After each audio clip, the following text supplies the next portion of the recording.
Have you ever wondered what Shiism is? Who are the Shia? Where does the word Shia come from? How did the Shias form? Today, we're going to explore the basics of Shia Islam.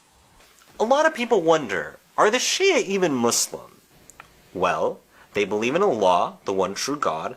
They believe in Prophet Muhammad, peace be upon him and his family. They believe in the Day of Judgment and the hereafter. They pray 5 times a day, and they fast in the month of Ramadan.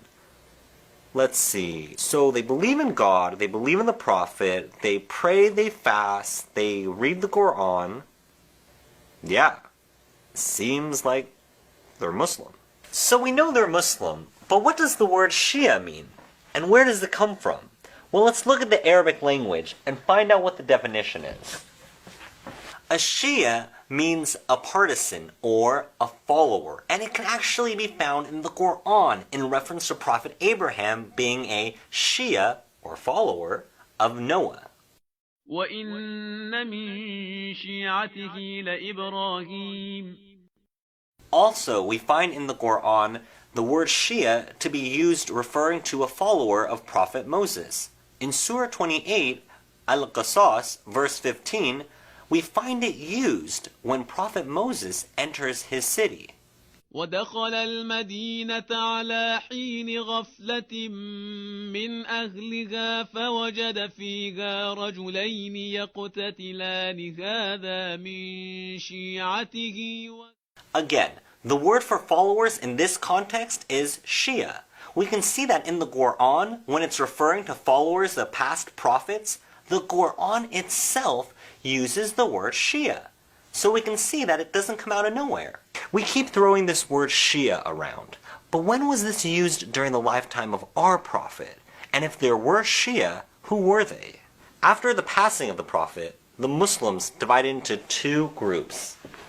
The first group believed that the Prophet chose Ali as his successor, and these companions were of the likes of Salman, Miqdad ibn Aswad, and Ammar ibn Yasir, among many other companions. They were known as the Shia of Ali, and they believed that the successorship should be chosen by God and announced by the Prophet. But wait, did the Prophet ever actually use the term Shia? He actually did. The term Shia was used by the Prophet to refer to this group of people. When the verse of the Holy Quran was revealed in Surah Bayyinah, verse 7, إِنَّ الَّذِينَ آمَنُوا وَعَمِلُوا الصَّالِحَاتِ أُولَئِكَ هُمْ خَيْرُ الْبَرِيَّةِ. The Prophet elaborated on this verse in a hadith. أنت يا علي وشيعتك. What about the second group of people? They believed that successorship was open after the Prophet's death. This group believed that successorship should be a selection process. At one moment, a leader being chosen by voting, another chosen by the previous successor, another chosen by a small group of people, even leading to plain hereditary successorship. It's a little unclear what the preferred method was. This group later labeled themselves as Ahl Sunnah, meaning adherence to the ways of the Prophet. So why did the first group, the Shias, believe that Ali should be the successor to the Prophet? Well, because on many occasions, the Prophet actually announced it to the people. All the way from Ali's youth to the pond of Ghadir, after the Prophet made his very last Hajj, he declared Ali as his successor. He explicitly said in the famous hadith, "Of whomever I am a master, Ali is his master," making it clear to all 100,000 Muslims that Ali is the successor of the Prophet. We'll go into more detail regarding this subject in the upcoming videos, inshallah.